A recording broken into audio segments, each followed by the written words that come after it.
Suas Bíblias para o Evangelho de João, capítulo 1.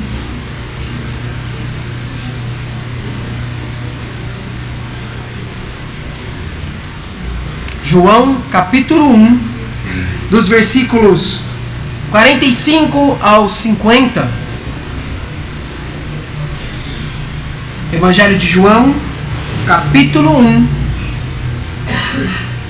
Dos versículos 45 ao 50.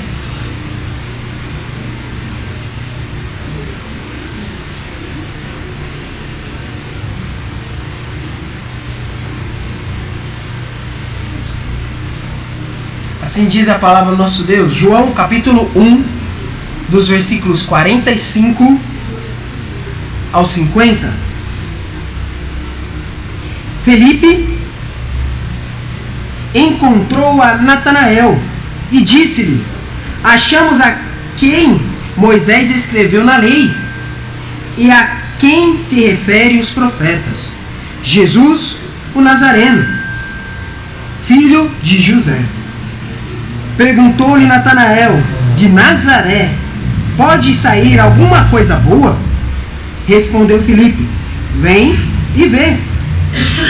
Jesus viu Natanael aproximando-se e disse a seu respeito: eis um verdadeiro israelita, em quem não há dolo. Respondeu Natanael: de onde me conheces?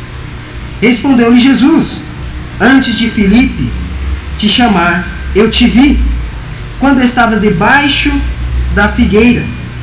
Então exclamou Natanael: mestre, tu és o Filho de Deus, tu és o Rei de Israel.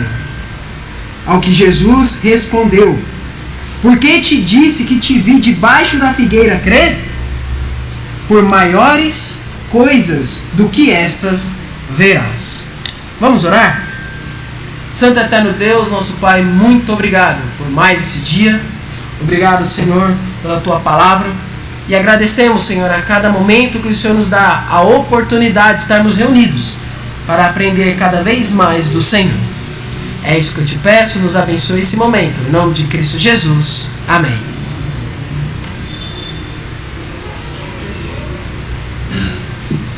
Irmãos, muitas vezes, ou até mesmo, algumas pessoas podem nos questionar e perguntar: vale a pena entregar a sua vida a Cristo? Vale a pena entregar a sua vida a Cristo? Vale a pena você se tornar um crente, um cristão? Essa é a pergunta que muitas vezes conhecidos nossos podem fazer, colegas de trabalho, colegas de escola, faculdade, conhecidos. Vale a pena?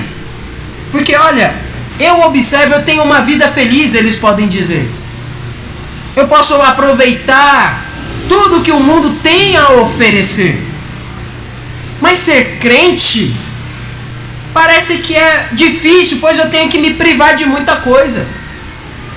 Eu não vejo benefícios em abandonar o meu estilo de vida, quem eu sou, para aceitar a Cristo. Então entra a pergunta: por que vale a pena? Será que nós, como crentes, pessoas que já entregaram suas vidas a Cristo, podemos responder essa pergunta quando somos questionados? Ou terá mesmo que nós lembramos todas as maravilhas que recebemos quando aceitamos a Cristo, quando entregamos as nossas vidas a Cristo? Quero que os irmãos vamos estar acompanhando essa noite essa pergunta. E eu quero responder desde já que nós podemos sim confiar as nossas vidas nas mãos de Cristo. Podemos confiar as nossas vidas nas mãos de Cristo. Observe aqui, irmãos, nesse começo do texto que nós estamos vendo, Natanael, a princípio, ele também era uma pessoa questionadora, ele não queria acreditar em Jesus. E ele começa a dar os seus argumentos. Felipe se aproxima dele. Felipe era um discípulo de João Batista.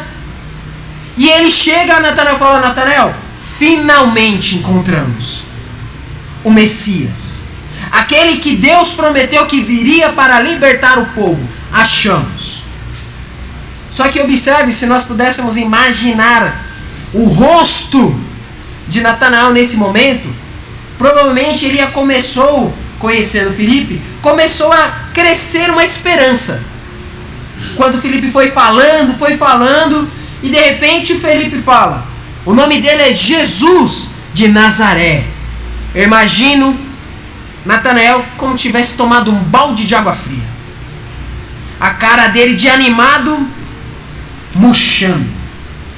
E observe que isso aconteceu, pois o texto demonstra que ao exato momento que Felipe apresenta Jesus como Jesus de Nazaré, Natanael já pergunta: olha, Felipe, que coisa boa, quem de bem pode vir de Nazaré?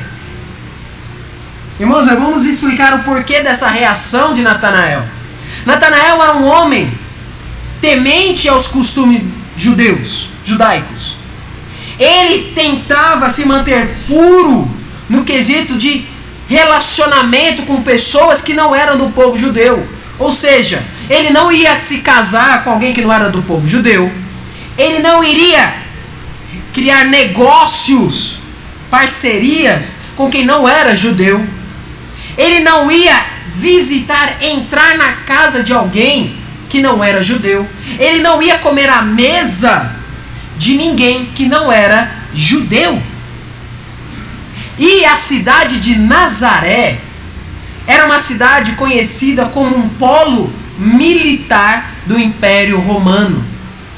Quando o Império Romano conquistou toda a região do povo de Israel, eles tinham o costume de escolher uma cidade estratégica e os seus soldados ficavam ali, para que se tivesse algum contingente, alguma rebelião, eles podiam acabar com ela rapidamente.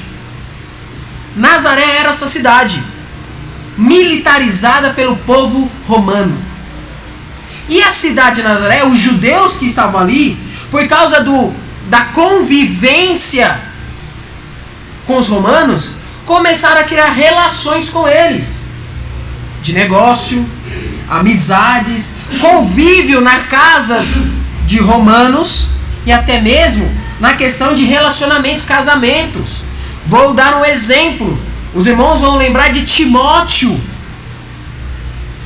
Sua mãe era judia, mas o seu pai romano.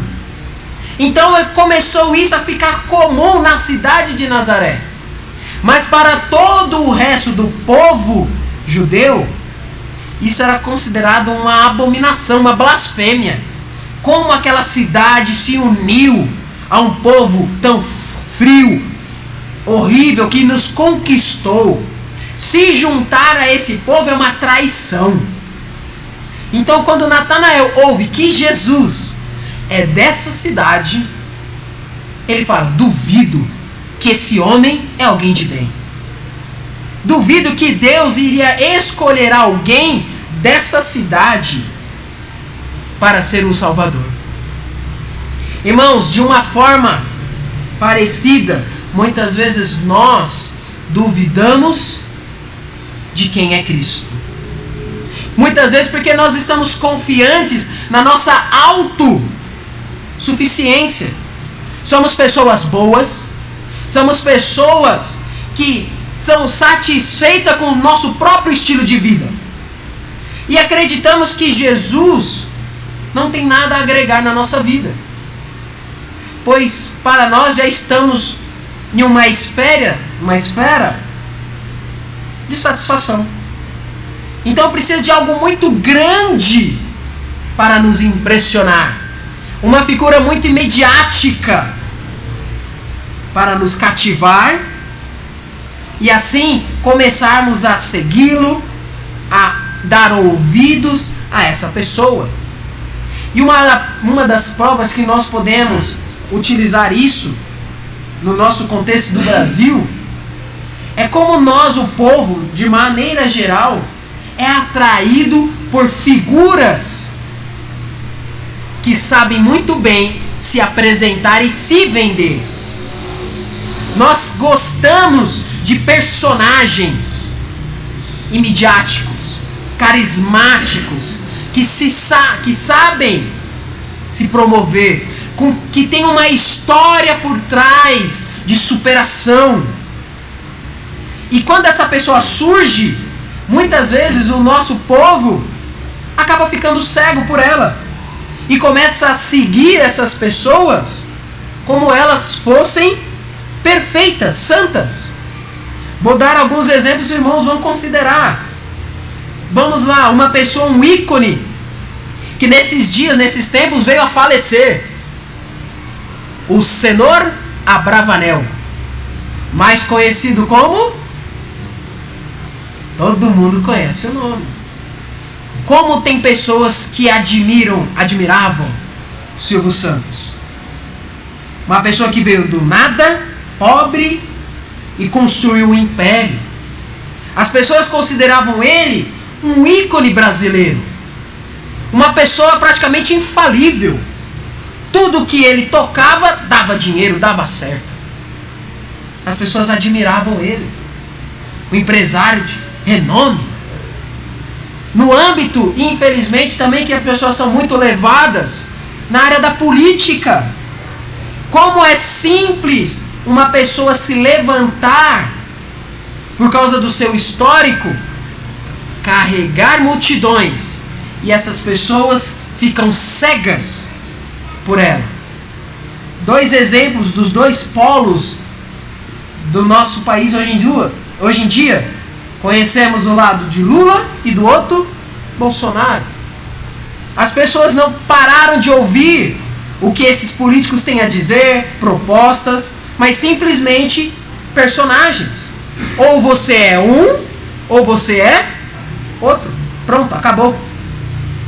As pessoas, infelizmente, hoje em dia, e até no nosso país, e nos tempos antigos, eram assim. Elas precisavam ter figuras midiáticas. Precisava ter uma apresentação grandiosa para elas confiarem nessas pessoas.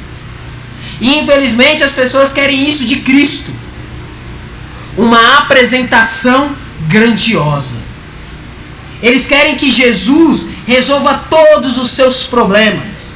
Que Jesus garanta que eles não vão passar necessidade, nenhuma luta, nenhuma tristeza, e somente uma vida de paz e prosperidade. E quando Jesus é vendido, e olha a palavra que eu estou colocando, vendido, nesse aspecto, nós podemos ver inúmeras igrejas lotadas, porque é isso que as pessoas estão procurando. Uma maneira fácil de viver nesse mundo. Mas Jesus chegou até Natanael e quebrou isso, se apresentando de maneira simples, humilde, exaltando o próprio Natanael. Observe nos versículos, irmãos, que Jesus se apresenta a ele. Vamos estar olhando no versículo 47. Jesus viu Natanael aproximando-se e disse ao seu respeito: eis aí um verdadeiro israelita, em quem não há dolo. Jesus falou: olha, ele crê naquilo que vive. Ele é um judeu e vive tentando seguir todos os preceitos do judaísmo. E Natanael falou: nem conheço. E observe, irmãos, que Natanael ainda age com desprezo. Vamos ler na palavra de Deus que todas as vezes que uma pessoa se apresentava a Jesus, sempre era mestre, rabi, senhor. E olha a maneira que Natanael, por o seu desprezo, fala com Jesus. No versículo 48. De onde você me conhece? De onde tu me conheces?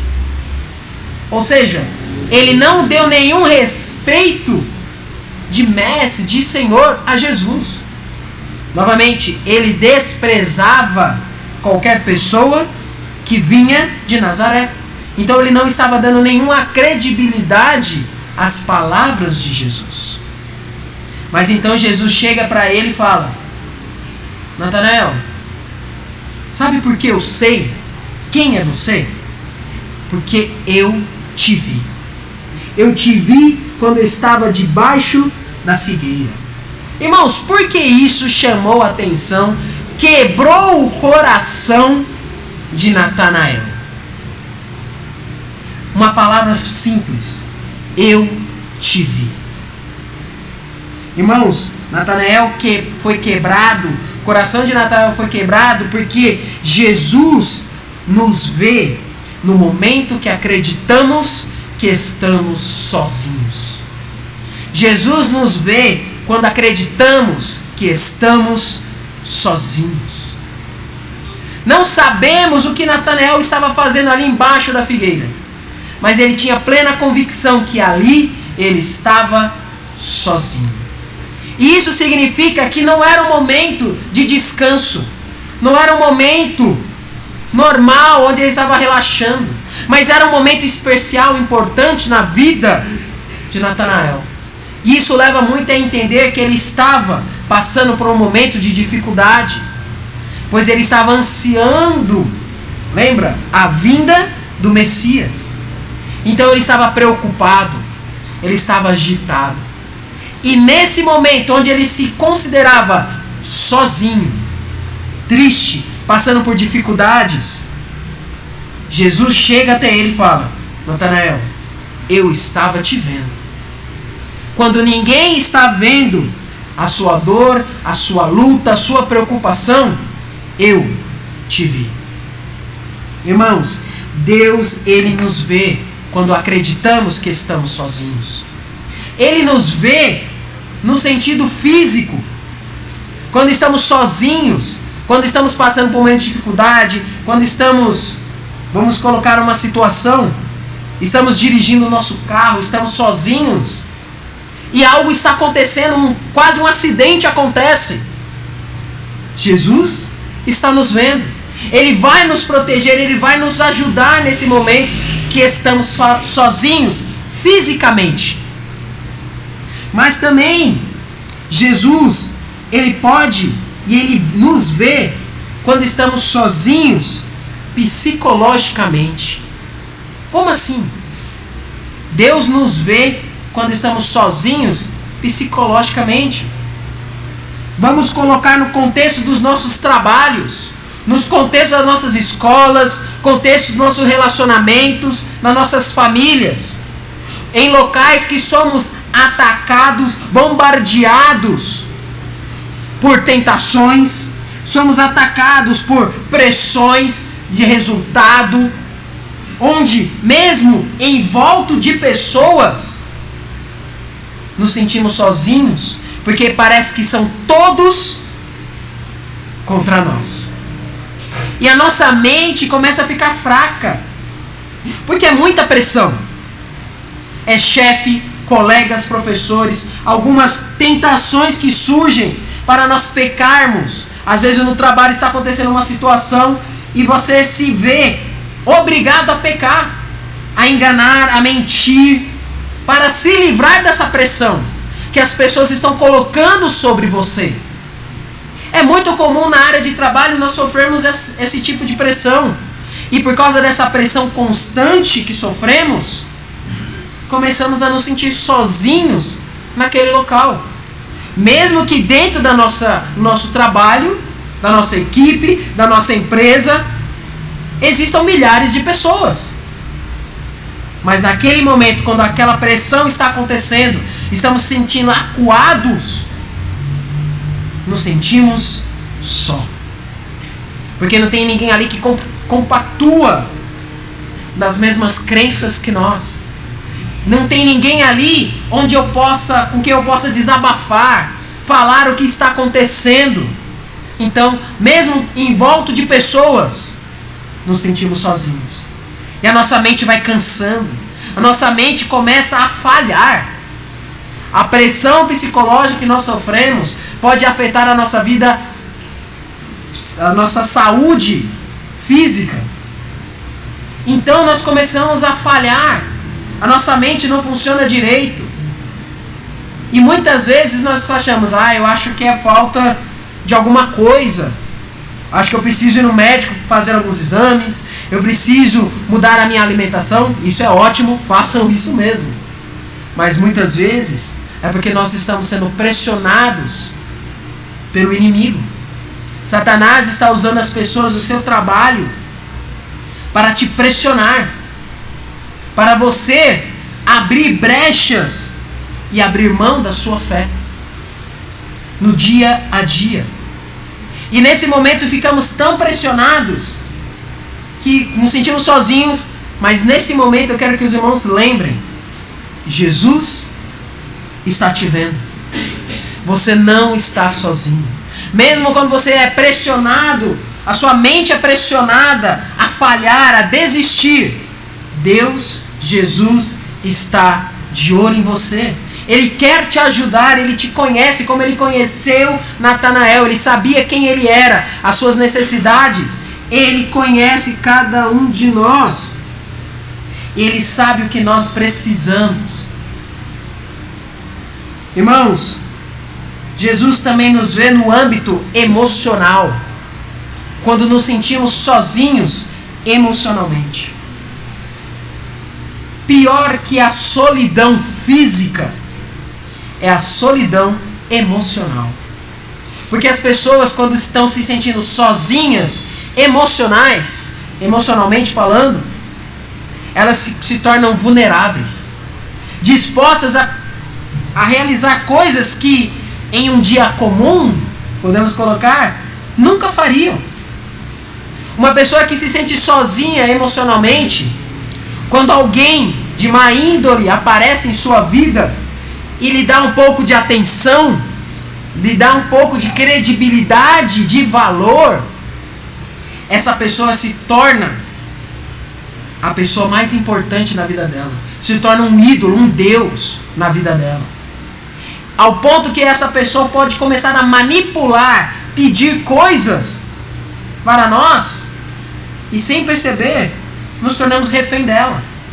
Olha, você é uma pessoa tão especial, tão querida, e ela vai te conduzindo, vai falando coisas doces que você estava sentindo saudade de ouvir, porque você nunca ouviu de alguém, e essa pessoa te conquista.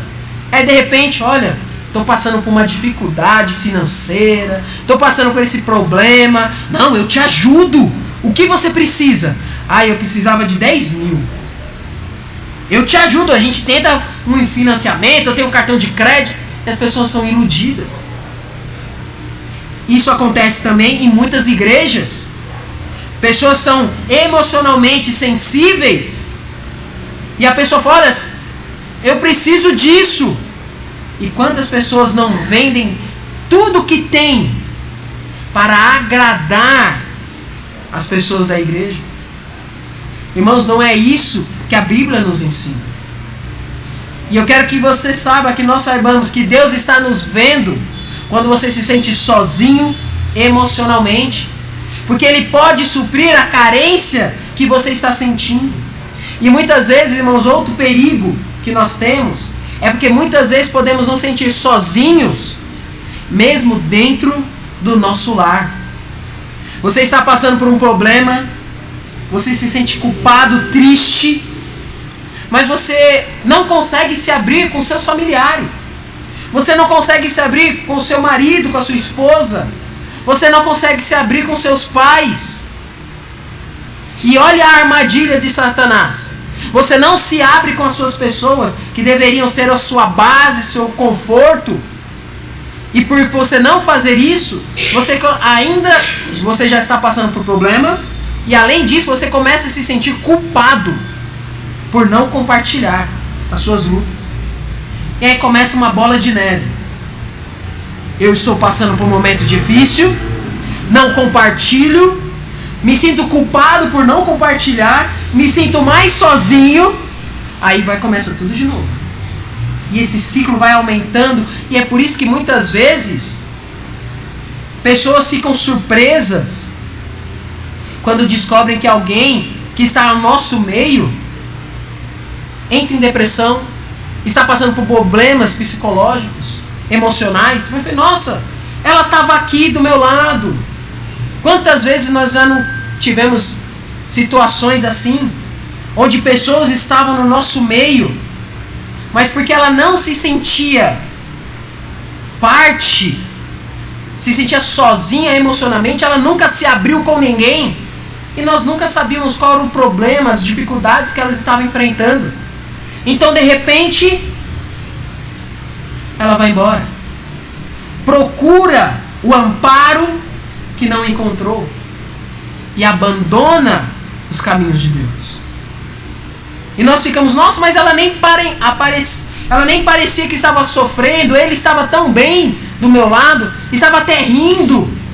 Irmãos, pessoas que estão passando por problemas emocionais, na questão de até mesmo de depressão, elas riem. Elas conseguem disfarçar bem, mas por dentro elas estão destruídas. E elas não conseguem liberar esses sentimentos. E novamente, elas se tornam reféns desse sentimento de culpa. E eu quero dizer que a única solução para isso é Jesus. Porque Ele te vê. Ele sabe que nós estamos passando por essas dores. Ele vai chegar até o nosso coração e falar: Enio, eu sei que você está triste. E eu sei que é por isso, isso e isso. Por que você não fala comigo? Natanael estava aqui falando: Senhor, de onde você me conhece? E Jesus fala: Natanael, eu te vi quando você estava lá, sozinho, embaixo da figueira. Eu fico imaginando, será que Natanael não estava passando por dores? Talvez naquele cantinho. Vamos relembrar, observe que é uma característica de pessoas que estão sozinhas emocionalmente, começando a ter crises de depressão. O que elas tentam fazer? Buscar locais isolados. Querem ficar sozinhas.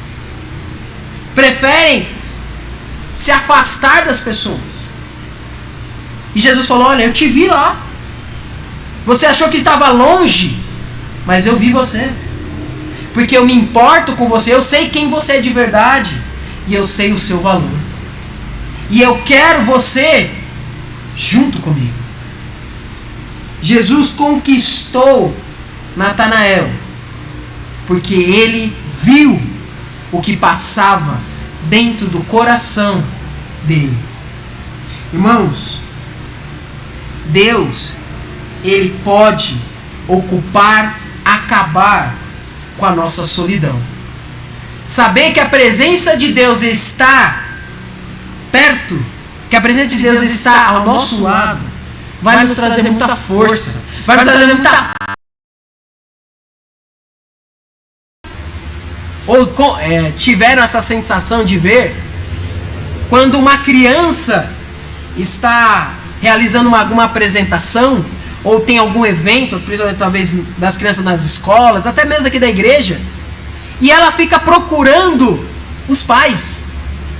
Eu já vi várias vezes, a criança está com aquela carinha triste, está com medo da apresentação, e está assim. Mas quando vê a mãe e o pai, aquele sorriso, parece que ela ganhou força para continuar ali na frente e se apresentar. Por quê? A mãe e o pai estão lá. O que o pai fez? O que a mãe fez? Estava presente. Da mesma forma, não sei se isso já aconteceu com os irmãos, aconteceu já comigo, que a criança, quando nós vamos buscar nossos filhos na escola, e você está olhando ele lá de longe, brincando, aí ele te vê, está na hora da saída, e ele vem. E vem. Mas quando ele chega bem perto, desaba em choro. Já aconteceu com os irmãos? De você estar com a criança, ela está brincando, está bem. Mas de repente, quando te vê, mas desaba, mas chora. Por que isso acontece? Infelizmente, algumas vezes eu vou falar: manha. É mole. Não. A criança, irmãos, quando está ali naquele ambiente, muitas pessoas estudiosas já falaram, ela tenta se sociabilizar. Ela vai fazer de tudo para ser aceita naquele grupinho das crianças. Ela quer ser aceita, ela quer brincar, quer se divertir. Mas para isso acontecer, muitas vezes ela vai ter que se conter. Vai ter que engolir os seus sentimentos, segurar eles. Mas quando vê os pais, e os pais têm uma boa relação com seus filhos, quando ele vê o pai, ele vê a mãe, ele na hora sabe, com ele, com ela, eu não preciso me segurar. Eu posso chorar. Eu posso ser eu mesmo. Eu não preciso me conter aqui. Então ela desaba. Porque os pais são o seu porto seguro. Aqui, se eu chorar no colo da minha mãe e do meu pai, eles não vão rir de mim. Eles não vão me chamar de criança, de bebê. Eles vão me ajudar. É isso que as crianças sentem. Irmãos, vamos ser sinceros, não é assim também quando nós sabemos que podemos entrar na presença de Deus? Eu estou passando por um momento tão difícil na minha vida, mas aí de repente eu quero orar, eu começo a orar e choro. Quando entro na presença de Deus, eu falo as minhas lutas, eu sinto que eu posso chorar. Por quê? Eu sei que Deus não vai me julgar. Eu sei que Deus está ali para me ajudar. Deus nos vê. Ele sabe quem eu sou. Ele sabe o que eu necessito. E sempre vai cuidar de mim. Deus nos vê. Mesmo quando acreditamos que estamos sozinhos. Eu quero dizer que vale a pena entregar nossas vidas na mão de Cristo. Porque Ele age quando clamamos. Vamos rapidamente ver lá em Mateus capítulo 14. Uma história também muito conhecida. Mateus capítulo 14. Mateus capítulo 14, versículo 28 a 31. Poucos versículos.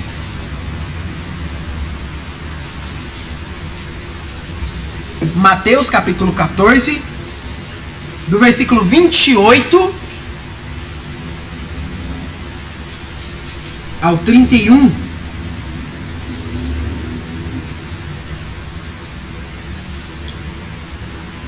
Perdão, até o 33. Diz assim, Mateus capítulo 28, capítulo 14, do versículo 28. Diz: Respondeu-lhe Pedro e disse: Se és tu, Senhor, manda-te ir-te contigo por sobre as águas. E ele disse: Vem. E Pedro, descendo do barco, andou sobre as águas e foi ter com Jesus. Reparando, porém, na força do vento, teve medo. E começando a submergir, gritou: Salva-me, Senhor!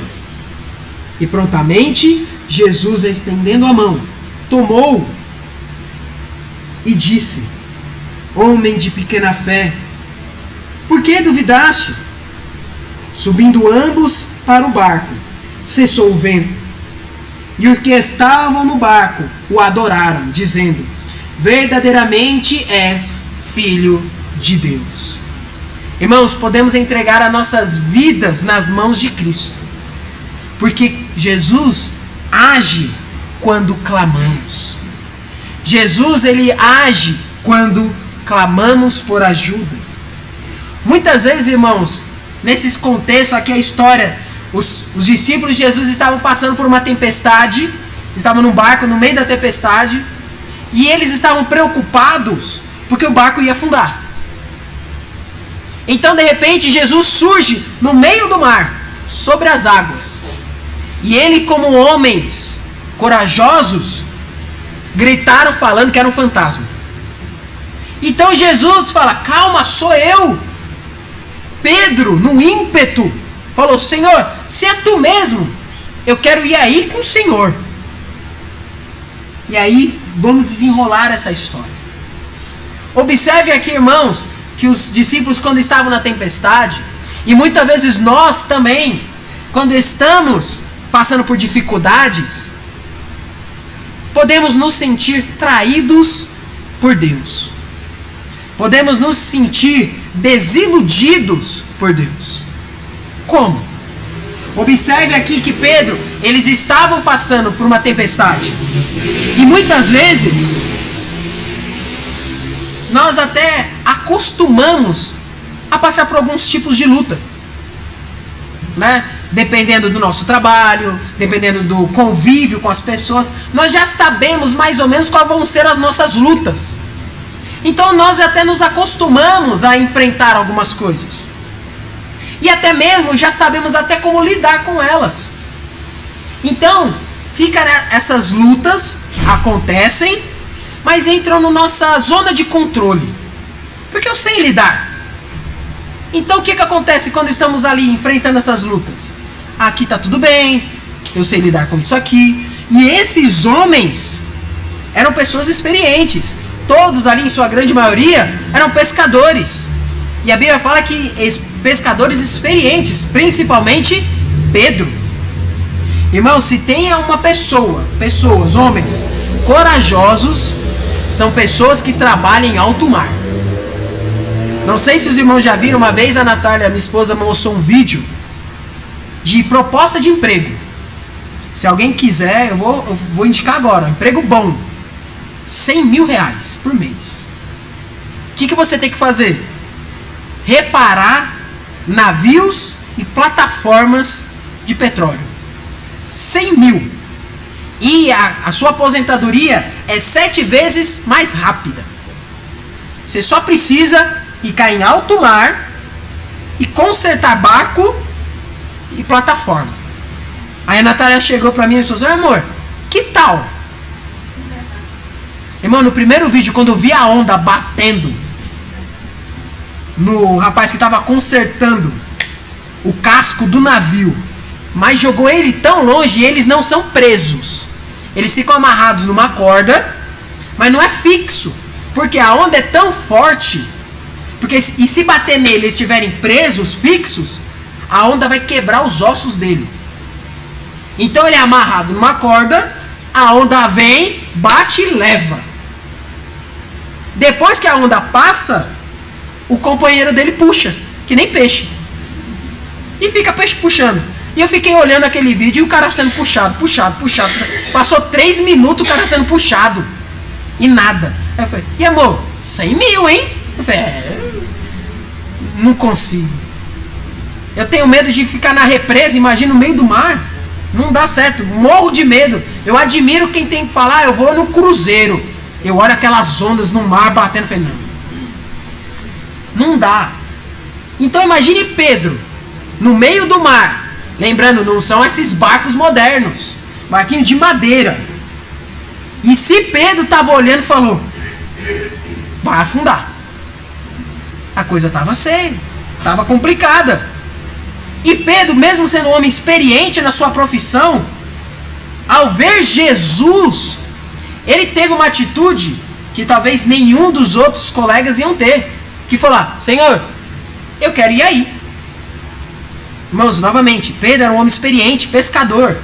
Ali no barco, mesmo sabendo que ele ia afundar, ele ainda tinha um certo controle, pois ele podia pensar em inúmeras coisas para tentar controlar a situação. Abaixar a vela, tentar segurar remo, inúmeras situações ele podia fazer. Mas quando ele se propõe a sair do barco, da sua zona de controle, da sua zona de conforto, ele fica completamente refém, à mercê de Jesus. Ele tinha que confiar plenamente em Jesus, porque ele não tinha nada para se segurar, tinha nada que ele podia fazer. E ele toma essa atitude, falou: Senhor, sou pescador, sou um homem experiente do mar, e eu quero sair do barco. Irmãos, normalmente, por que eu digo que nós nos sentimos traídos por Deus? E é exatamente nesses momentos. Estamos lutando, passando por dificuldade, mas sabemos lidar. Só que chega um ponto que nós falamos: eu preciso dar um passo de fé. Eu preciso confiar, porque eu não vou resolver esse problema sozinho. Então, fazemos um voto a Deus, fazemos, Senhor, eu vou arriscar, eu quero ficar mais próximo do Senhor. O Senhor me ajuda. E Jesus vai dizer, fique mais próximo de mim. Então saímos do nosso barco, saímos da nossa zona de conforto, damos o primeiro passo, ficamos felizes, porque olha, Deus está provendo, eu confiei em Deus, Ele está agindo na minha vida, como Deus é bom. Damos o segundo passo, amém, está dando tudo certo. Aí eu olho para a direita, eu vejo que os problemas não estão acabando. Eu olho para o outro lado e vejo que na verdade eles estão aumentando. Então eu começo a afundar. E vou afundando, e vou afundando. E nesse momento fala, por que eu fui querer dar o primeiro passo? Por que eu quis me comprometer com Deus? Eu estava bem no barco. Estava afundando? Estava afundando. Mas pelo menos eu tinha uma madeira para me segurar. E começamos a questionar Deus. Senhor, por que o Senhor permitiu que eu fizesse aquela decisão? E ficamos com raiva de Deus. Ficamos desiludidos. Falando, Deus me enganou. Irmãos, eu quero dizer que muitas vezes o que acontece na nossa vida não é que Deus está te enganando, não. É que muitas vezes nós temos a boa intenção. Tomamos uma decisão certa, mas nós não estávamos preparados para ela. E é nesse momento que nós temos que encolher, guardar o nosso orgulho e pedir socorro. E é nessa questão que nós começamos a lutar com nós mesmos. Porque estamos sentindo traído. E quando alguém se sente traído ou sentindo lesado, não quer pedir ajuda para essa pessoa. Não quer falar com ela. E muitas vezes eu falo, eu não vou falar com Deus. É por causa dele que eu estou nessa situação. E não pedimos ajuda de Deus. Começamos a afundar nos nossos problemas, afundar nos nossos sentimentos e não pedimos a ajuda de Deus. Por quê? Na nossa mente, no nosso coração, culpa dele. Mas quando nós abandonamos o nosso orgulho e clamamos a Deus, observe que o texto vai dizer, prontamente, Jesus o ajuda. Irmãos, e muitas vezes nós temos que lembrar que algumas vezes nós tomamos uma decisão que é a correta. Mas, infelizmente, nós não estávamos preparados para arcar com as consequências.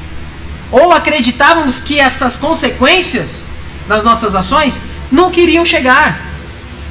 Muitas vezes somos enganados por causa de muitas histórias aí por fora, falando, se você entrega a sua vida a Deus, nada de ruim acontece. Depois que você aceita Jesus, é só coisa boa. Isso fica na nossa mente e tomamos propósitos com Deus, aí as coisas começam a dar errado, ficamos iludidos e vai começar aqueles problemas. E nós não sabemos mais como reagir, porque acreditamos, sempre vai dar certo. Mas então o que acontece? Muitas vezes nós temos uma boa intenção de dar o primeiro passo.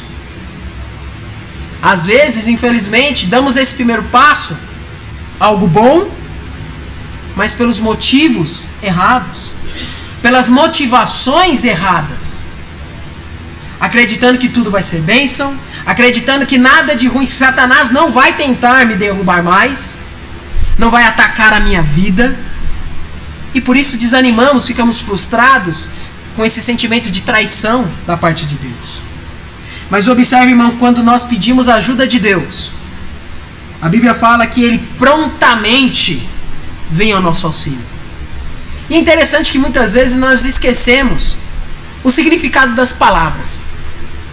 Nos adolescentes eu tenho sempre enfatizado que nós precisamos entender aquilo que nós estamos falando. E aí entra a questão, o que é prontamente? O texto fala, se nós observarmos, a Bíblia fala que prontamente Jesus foi até ele. Mas o que significa estar de prontidão? Prontamente ser ajudado. Significa que Deus já estava pronto. Jesus já estava atento à dificuldade de Pedro.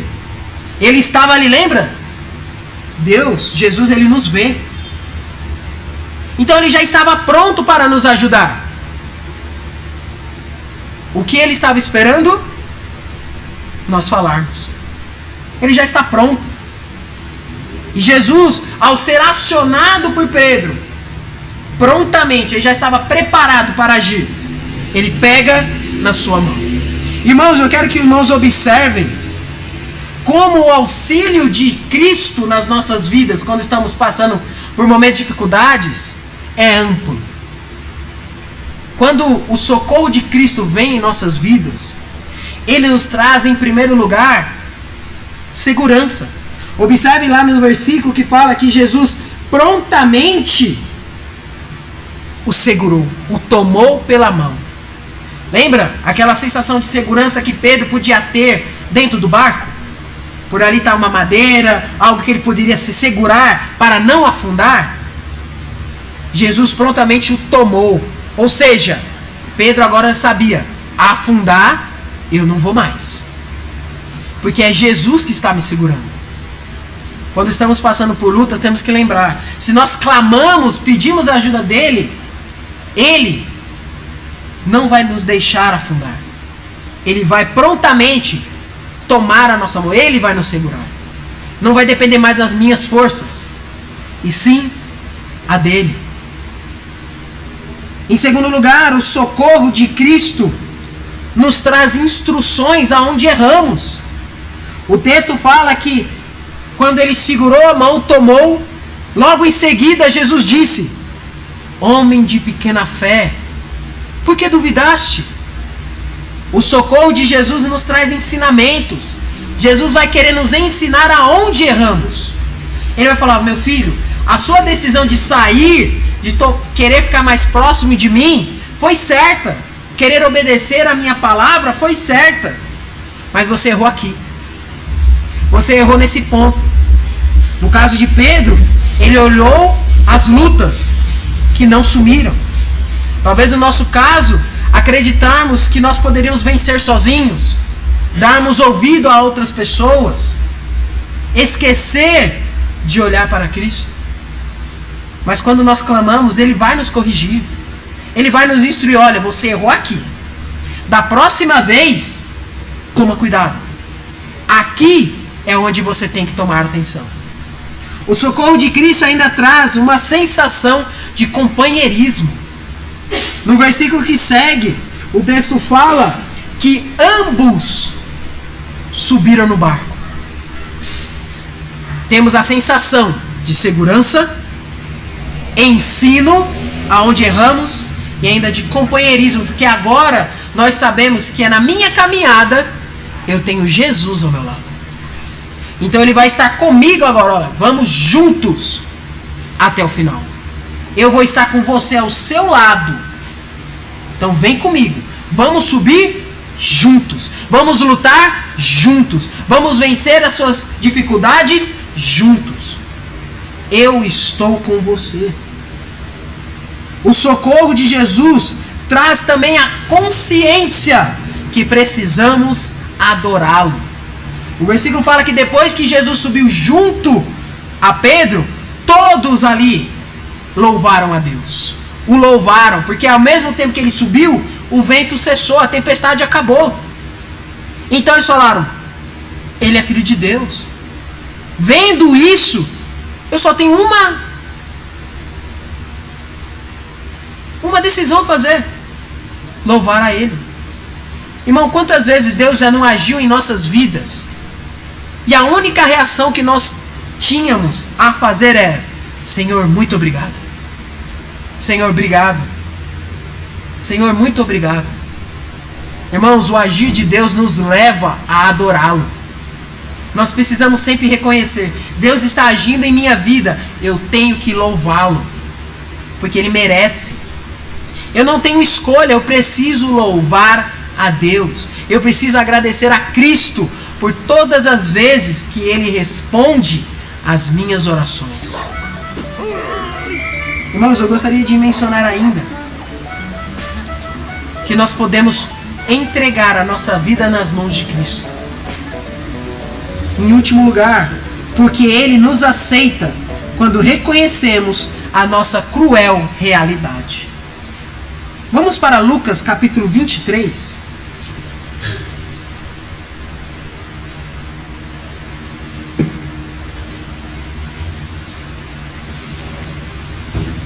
Lucas capítulo 23.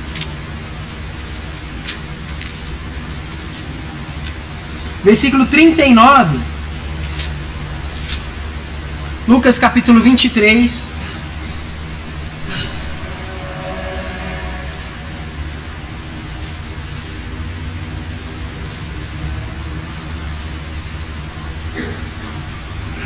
Lucas capítulo 23. Do versículo 39 ao 43. Que diz assim: um dos malfeitores, crucificado, blasfemava contra ele, dizendo: não é tu o Cristo? Salva-te a ti mesmo e a nós também. Respondendo-lhe, porém, o outro repreendeu-o, dizendo: nem mesmo temes a Deus estando sob igual sentença? Nós, na verdade, com justiça, porque recebemos o castigo que nos somos atos merecemos. Mas este nenhum mal fez. Acrescentou: Jesus, lembra-te de mim quando vieres o teu reino. Jesus lhe respondeu: em verdade te digo que hoje estarás comigo no paraíso. Irmãos, podemos entregar as nossas vidas na mão de Jesus, de Cristo, porque Ele nos aceita quando reconhecemos a nossa real e cruel realidade. Observem, irmãos, que muitas pessoas nunca irão reconhecer que elas precisam de Jesus. Mesmo estando em situações horríveis na vida, elas não vão falar: eu preciso de ajuda, eu preciso de Deus. Existem inúmeras pessoas que não vão fazer isso. E eu estou dizendo isso para nós não ficarmos nos questionando: mas como pode? Como essa pessoa nunca aceitou a Jesus? Ela não vai. Tem pessoas que são duras de coração e não querem admitir que necessitam de ajuda. Elas querem ainda ter a sensação que elas decidem o seu destino. E elas não vão pedir ajuda. Mas muitas também vão entender a realidade, que elas estão condenadas. Condenadas à morte. Esse homem aqui, esse malfeitor, ele sabia: eu vou morrer.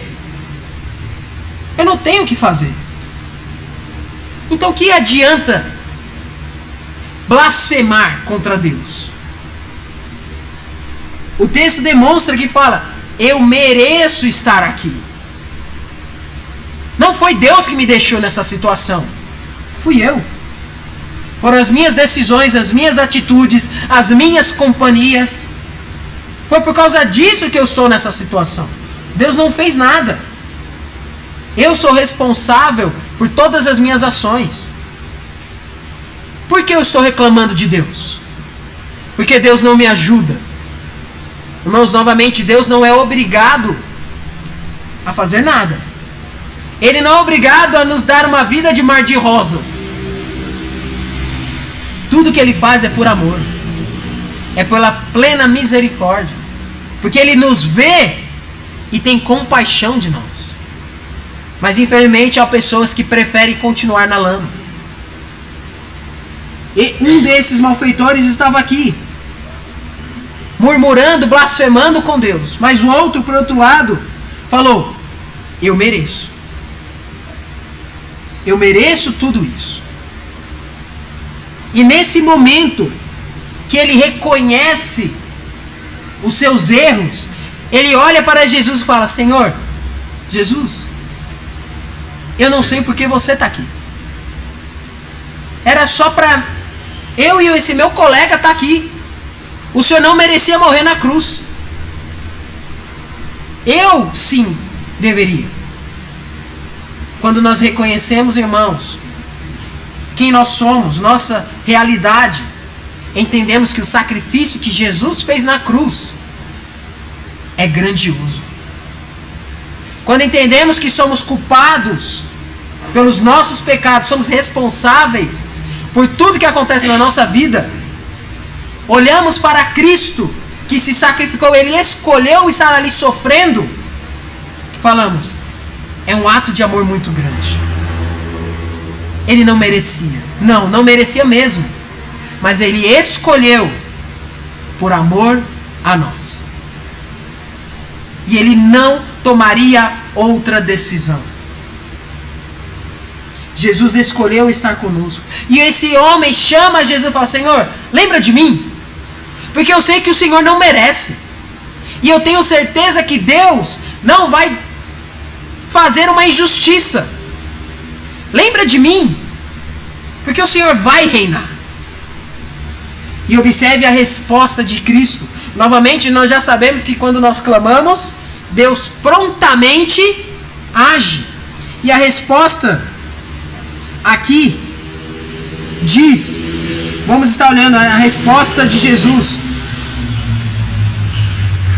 No versículo 41 mostra que entendemos que Jesus não merecia.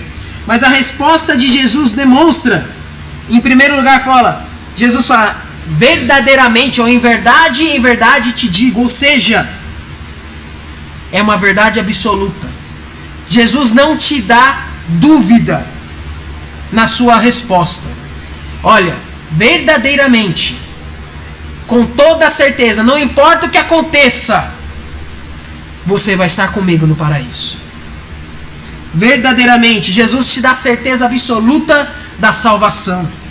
Quando ele ainda fala, hoje mesmo, Jesus está demonstrando a sua ação imediata. Falando, olha, não vai passar um dia, não vai ser amanhã, não vai ser daqui a 1000 anos. Hoje, você vai estar comigo nos céus. A salvação em Cristo é automática, é imediata quando aceitamos a Cristo como nosso Salvador.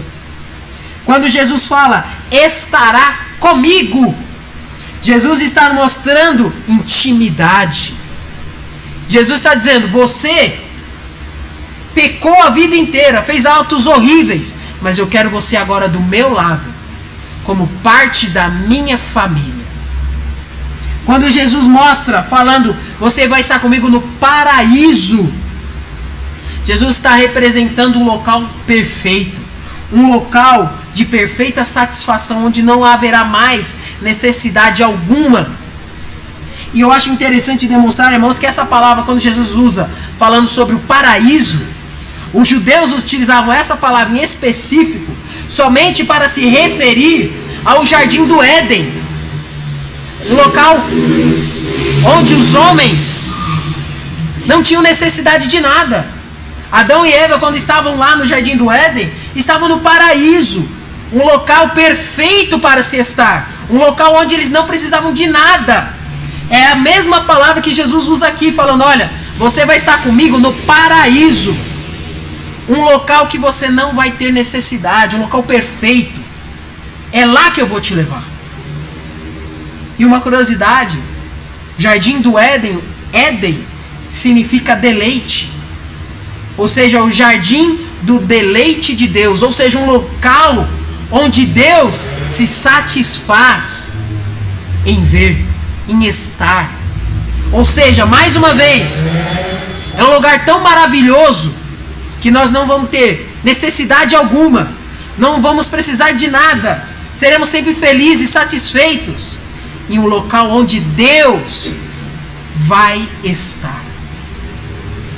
Irmãos, vale a pena entregar as nossas vidas na mão de Deus. Ele nos ouve, Ele nos vê quando estamos sozinhos. Jesus, Ele age prontamente quando clamamos.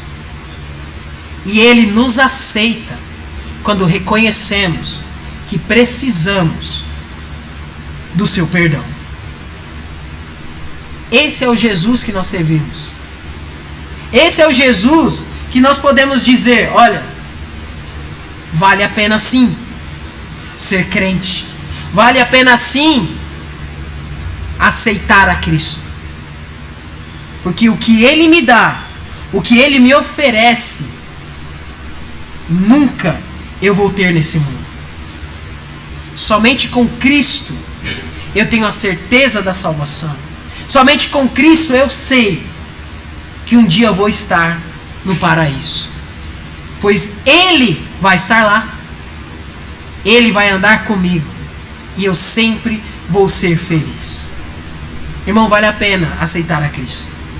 Que nós possamos sempre lembrar disso. Vou pedir para os irmãos estarem abaixando suas cabeças. Vamos estar fazendo uma palavra de oração. E eu gostaria que os irmãos refletissem nisso.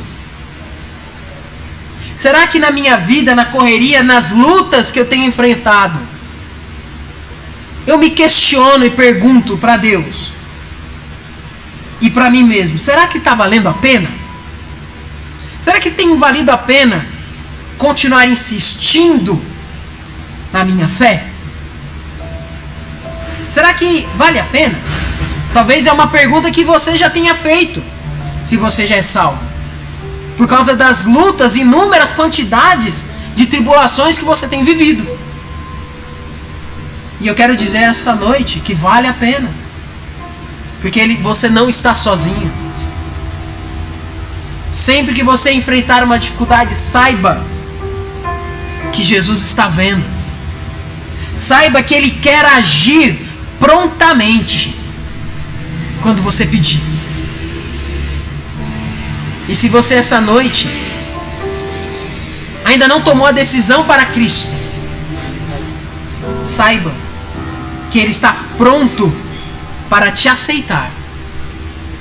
Se você reconhecer que precisa do seu perdão, reconhecer que você é um pecador, alguém que comete erros, e que esses erros, que esse pecado vai te levar à morte. Só existe esse destino para aquelas pessoas que não aceitam a Cristo como Salvador, a morte. Mas para aquelas pessoas que aceitam a Cristo como seu único e suficiente Salvador, o único destino é a vida eterna nos céus. Eu gostaria de fazer essa pergunta. Se existir alguém aqui essa noite que ainda não tomou essa decisão de reconhecer que é um pecador, eu gostaria de te convidar a reconhecer isso essa noite e entender que você precisa aceitar a Cristo. Talvez amanhã vai ser muito tarde.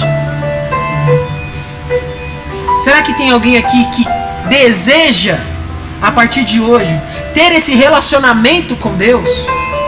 Aceitar a Cristo como seu único e suficiente Salvador, para ter a esperança um dia de estar com Ele nos céus, local perfeito, sem tristeza e sem dor.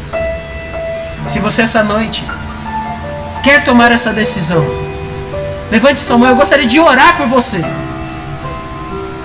te ajudar a entender melhor o que você precisa fazer para ter uma vida eterna ao lado de Cristo. Será que há alguém que gostaria de tomar essa decisão?